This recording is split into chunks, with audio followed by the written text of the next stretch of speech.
হরে কৃষ্ণ। রাধে রাধে। বাঞ্ছা কল্পতরুভ্যশ্চ কৃপা সিন্ধু এব চ পতিতানাং পাবনেভ্য সাধু গুরু বৈষ্ণবের চরণে নমো নমঃ। আচ্ছা, আমরা তো বলি পঞ্চতত্ত্ব। আমাদেরকে জানতে হবে পঞ্চতত্ত্ব মধ্যে পাঁচজন কে ওনারা। পাঁচজনের মাঝখানে যিনি আছেন তিনি হচ্ছেন স্বয়ং গৌরহরি, শ্রীকৃষ্ণ চৈতন্য প্রভু গৌরহরি। উনি পূর্বজন্মে ছিলেন রাধা এবং কৃষ্ণ যুগলতনু এক হয়ে এই কলিযুগে এলেন গৌর রূপ ধরে। গৌরহরি দক্ষিণে যিনি নিত্যানন্দ প্রভু, উনি দ্বাপর যুগে ছিলেন স্বয়ং বলরাম প্রভু এবং ত্রেতা যুগে ছিলেন ইনি স্বয়ং লক্ষণ। উনি হলেন এই কলিযুগে নিত্যানন্দ প্রভু। নিত্যানন্দ প্রভুর দক্ষিণে যিনি আছেন উনি হলেন অদ্বৈত আচার্য প্রভু। উনি হচ্ছেন মহাবিষ্ণুর অবতার অদ্বৈত আচার্য প্রভু। উনি নাম আচার্য। এবং গৌরহরির বামে গদাধর, উনি হচ্ছেন রাধাভাব। এবং গদাধরের বামে যিনি আছেন উনি হচ্ছেন শ্রীবাস প্রভু। উনি পূর্বজন্মে ছিলেন স্বয়ং নারদ মুনি। এই পাঁচজনই হলেন পঞ্চতত্ত্ব। ওনারা সকলে মিলে একসঙ্গে এই নামের বিতরণ করেছেন। গৌরহরি, নিত্যানন্দ প্রভু, অদ্বৈত আচার্য প্রভু, গদাধর, শ্রীবাস প্রভু এবং বহু ভক্ত সকলে মিলে একসঙ্গে নামের প্রচার করেছিলেন। গৌর যদি না আসতো, এই যে রাধা কৃষ্ণের যে কি লীলা আমরা কি জানতে পারতাম? যদি গৌর না হইত তবে কি হইত?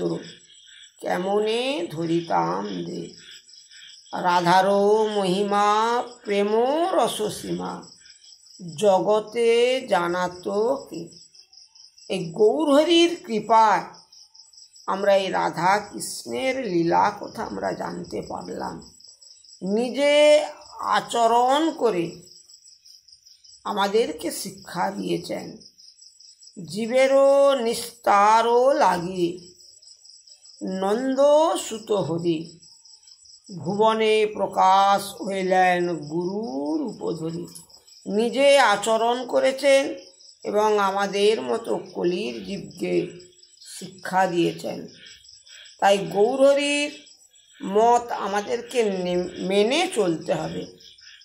কেননা এই কলিযুগে গৌরহরির নাম আনা ছাড়ার গতি নাই।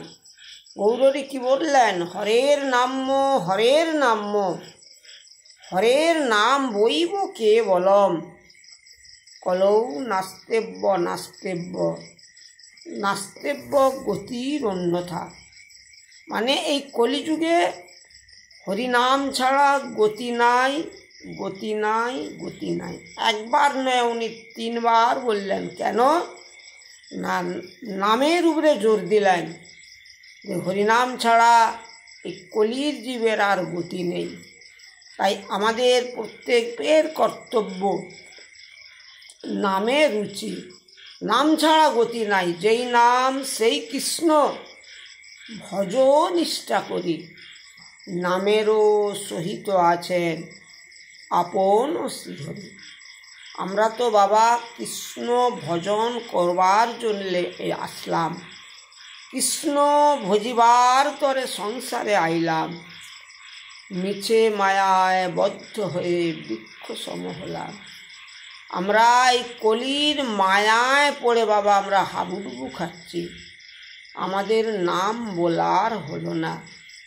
না গো বাবা, নাম আমাদেরকে করতেই হবে। কেননা আমরা ভগবানের কাছে প্রতিজ্ঞাবদ্ধ। ভগবানের কাছে প্রতিজ্ঞা করেছিলাম কখন?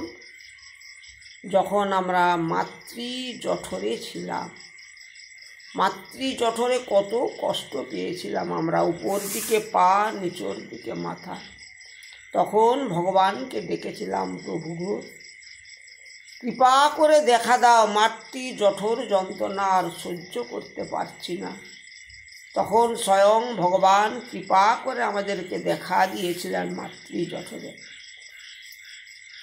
তখন ভগবান বলেছিলেন, তোমাদেরকে যে পার করে দেব, তুমি কি করবে? তখন আমরা ভগবানকে বলেছিলাম, প্রভু মরতে গিয়ে তোমার নাম করব। বাবা, আমরা কি ভগবানের নাম করছি? আমরা সংসারের মায়ায় বদ্ধ হয়ে হাবুডুবু খাচ্ছি বাবা।